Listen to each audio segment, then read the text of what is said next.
Micah spoke powerfully about Nadav and Avihu. I also want to say something about these sons of Aaron today, but whereas Micah was interested in trying to understand God's choices and Rambam's negative theology, I want to speak about how often we ourselves end up making choices that are intended to do good, to help, but don't. Regardless of the outcome, what were Nadav and Avihu's intentions? We get a pretty good sense from the context of the story. Moshe has just consecrated Aharon and his sons. Together, they've just activated the Mishkan. Nadav and Avihu have just witnessed their father and their uncle step inside the tent of meeting, the Ohel Moed, then step out and bless the people.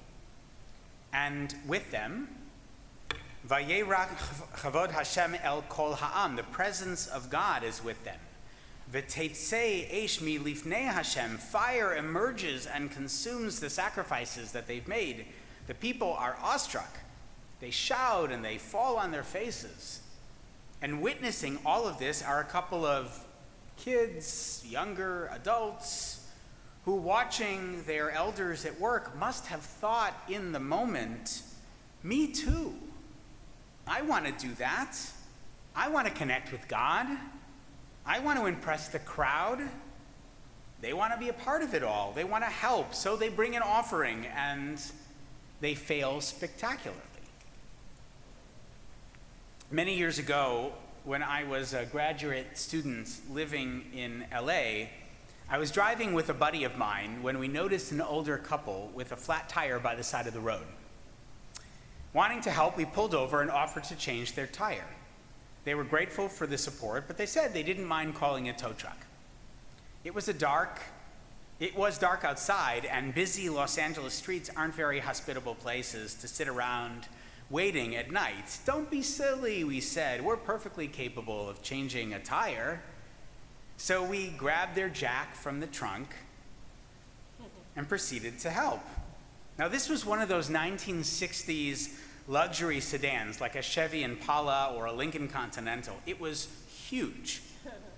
And we weren't sure exactly where to place the jack, so we took our best guess, placed the jack just in front of the right rear passenger tire, and started cranking it up.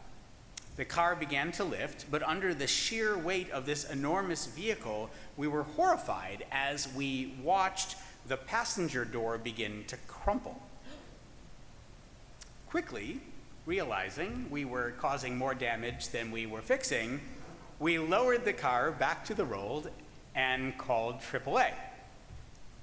When the tow truck arrived, the driver looked at us, then at the car, then back at us. We had some trouble finding the jack point, we said. The tow truck driver waited a beat. It's a bumper jack, he said. A bumper jack? We'd never heard of a bumper jack. By the time my friend and I were driving, cars were smaller and bumpers were plastic, designed to absorb impact from a crash. But older cars were big, heavy things, and the bumpers were steel and chrome. Jacks had a tab that you would nest into a notch on the center of the bumper, and you would lift the entire front or rear of the vehicle. We were mortified, both by our ignorance of such a basic fact and by the way our attempt to help had made things so much worse. We apologized profusely to the couple, but they, unlike God with Nadav and Avihu, did not visit any punishment on us. In fact, they insisted that we take some cash for our trouble. The tow truck driver, meanwhile, is watching all of this with this really not so amused look on his face. We tried to refuse the tip, but they would not hear of it, so we thanked them, apologized again, and drove off, and the next day we donated the money to tzedakah. Now ask yourself, have you ever sincerely tried to help only to discover that you made the situation worse? I bet all of us have had some experience like that in our lives. Now, maybe not as boneheaded as mine, but it's human nature to want to be a hero, to walk the little old lady across the street, or like the old Westerns are cartoons of my youth to rescue the damsel in distress. Nadav and Avihu aren't the only ones who try to help and fail in our Parsha. Moshe Rabbeinu, in a moment of staggering pastoral failure, turns to his brother Aharon just after 2 of his children have died and says, "This is what the Lord meant when God said, 'Through those near to me I will show myself holy,' and gain glory before all the people." How does Aaron feel about his brother's counsel? The text tells us, "Vayidom Aharon." Either he's left speechless, or as the Ramban says, "Shaya boche bakol ve'az shatak." He cried and then he was silent. Or you could point Nachmanides' comment, ve'az shutak. He was paralyzed. Either way, it's not one of Moshe's better moments. Author Stephen Covey tells a story about a person who was sitting on a subway in New York City. For a few stops, the ride was relatively normal. People were listening to music, reading books, carrying on quiet conversations. All of a sudden, a man and his 2 children walked onto the subway. Within an instant, the mood changed. The 2 children were yelling at one another and screaming at their father. Instead of responding to his children, the man just sat down and closed his eyes. It was as though he was in a trance. Although the children continued to yell and even grab people's newspapers, the father did nothing. All of a sudden, the calmness that had been felt by all the passengers now changed to irritation. The other people could not believe that their father could be so insensitive as to let his children run wild like this and do nothing about it, taking no responsibility at all. So finally, one passenger on the train turned to the father and said, "Sir, your children are really disturbing a lot of people. I wonder if you couldn't control them a little bit more." The father lifted his eyes as if to come to a consciousness of the situation for the first time and said softly, "Oh, you're right. I guess I should do something about it. We just came from the hospital where their mother died about an hour ago. I don't know what to think, and I guess they don't know how to handle it either." Sometimes, like Nadav and Avihu, we try to help and it makes things worse. Sometimes, like Moses, we try to respond and completely misread the needs of someone who might be suffering. The common thread is that whatever our intentions, succeeding at improving the lives of those around us is no simple task. So how can we help better?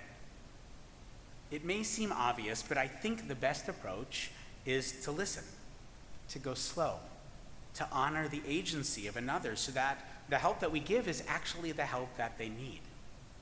I'll close with a story from the Gemara, from Masechet Pesachim, in which we find Rabbi Akiva speaking with Rabbi Shimon ben Yochai. Both were great sages, both great mystics. Rabbi Akiva is the elder and the latter's teacher. Pay attention not only to the sequencing of asking for help and providing it, but also to which character is somewhat reluctant and who is looking out for whose welfare. Here's the story. Rabbi Akiva advised Rabbi Shimon ben Yochai to do 5 matters when Rabbi Akiva was imprisoned. How did this come about? Rabbi Shimon said to him, "Rabbi lamdeni Torah," Rabbi, teach me Torah. Now here's the problem. Why is Rabbi Akiva in prison? Because he was defying Roman authorities by teaching Torah. So Rabbi Akiva, wishing to protect his students from similar imprisonment or worse, says, "No, I will not teach you." Rabbi Shimon, though, misunderstands Rabbi Akiva's concern. He thinks his rabbi is trying to protect himself. "If you will not teach me, I will tell Yochai, my father, and he will turn you over to the government," he says.